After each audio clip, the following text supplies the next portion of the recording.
It starts as a feeling, the hair on your arms lifting, the sense that someone is just a step too close. You turn, nothing but a street lamp flickering over an empty balcony. You breathe out, tell yourself it's nothing, until you feel the faintest warmth against your neck, as though someone just leaned in to whisper.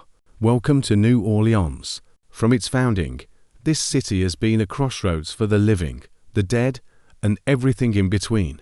And though you might expect witches, demons, or restless ghosts to be the figures most feared here, the truth is stranger. Here, in the crescent of the Mississippi River, the most enduring fear is of something far more intimate, the vampire.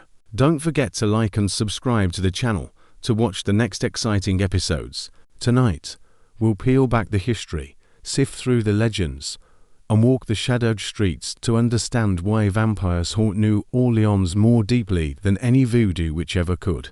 New Orleans is a city of deliberate paradox. Joy and mourning, music and silence, faith and superstition all dance together here without ever cancelling each other out. By day, it's a riot of colour and sound, brass bands leading second lines down streets lined with pastel Creole townhouses, the smell of powdered sugar from cafe bayonets drifting over to the Mississippi levee, shopkeepers calling out to passers-by in a mix of English, French, and Spanish. But at night, it's as if the city exhales and something older takes over. The French Quarter, with its curving alleys and wrought iron balconies, was not designed for modern traffic. Some locals say that's intentional. According to old superstition, evil spirits move in straight lines. The quarter's unpredictable street grid confuses them, traps them all, depending on who you ask, keeps them in. And if those spirits can't leave, neither can the predators who feed on them and on us.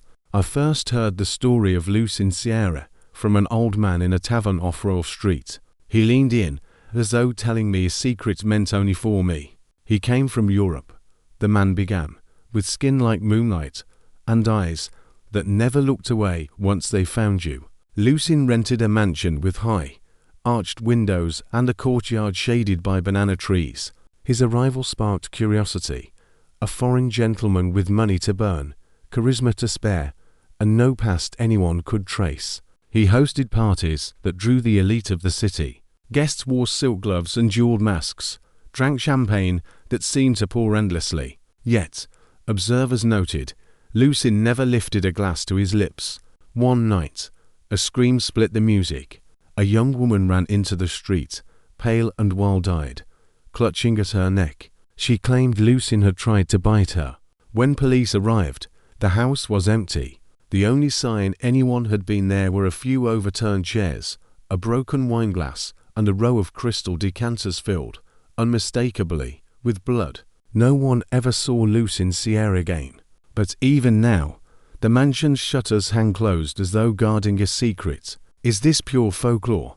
Possibly, but there are enough eerie parallels to documented events that dismissing it outright is tricky. In the 19th century, reports of blood drinkers and night visitors were published in both American and European papers. New Orleans, as a busy port city, had transient populations that could disappear without leaving a trace. Perfect conditions for predators. And Victorian society's fascination with aristocracy gave foreign nobles an automatic pass into elite circles, a loophole any clever predator could exploit.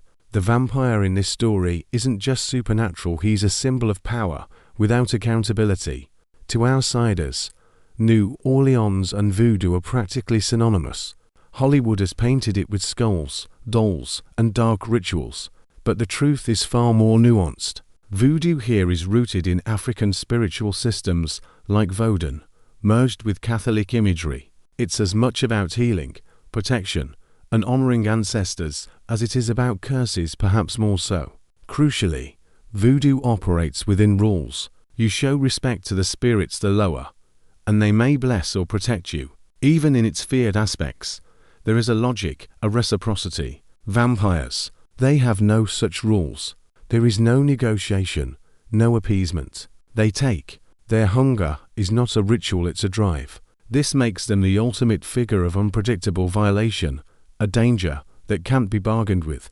Even in the 21st century, New Orleans produces its share of vampire stories. Case 1. A bartender in the Marigny swears she's served the same powwow black coat, white gloves every decade for the last 30 years. He never orders food, only red wine, which he barely touches. Case 2.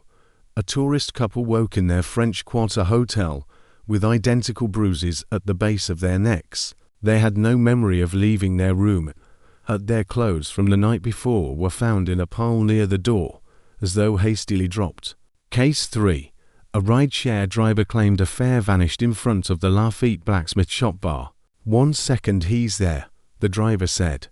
The next just missed. None of these are proof, but each one threads itself into the city's tapestry of fear. Fear of witches or spirits often comes with a buffer. They might curse you, but it's indirect. There's time to react. A vampire's threat is immediate and intimate. The act of feeding is invasive close enough for you to feel breath on your skin. Psychologists note that vampire myths often reflect fears of predatory intimacy, harm from someone in your personal space, loss of autonomy, your will overpowered, contamination, the invasion of something unwanted into your body. In a port city like New Orleans, where cultures and strangers constantly mingle, that fear of the hidden predator among us becomes a survival instinct. And vampires are only one layer. New Orleans also holds stories of secret societies shaping its politics, haunted mansions carrying their tragedies for centuries, and voodoo queens whose power spanned life and death. But those stories, as powerful as they are, don't carry the same personal threat. You can avoid a ritual. You can steer clear of a haunted house. You can't always spot a vampire before it's too late. In the end, the vampire fear in New Orleans is about more than fangs and blood. It's about the way danger can disguise itself in charm, in beauty, in the familiar. The past is never really past. A historian once told me here. It lingers watching, waiting for those willing to believe, unwilling to fear. And in New Orleans, belief is never far from fear.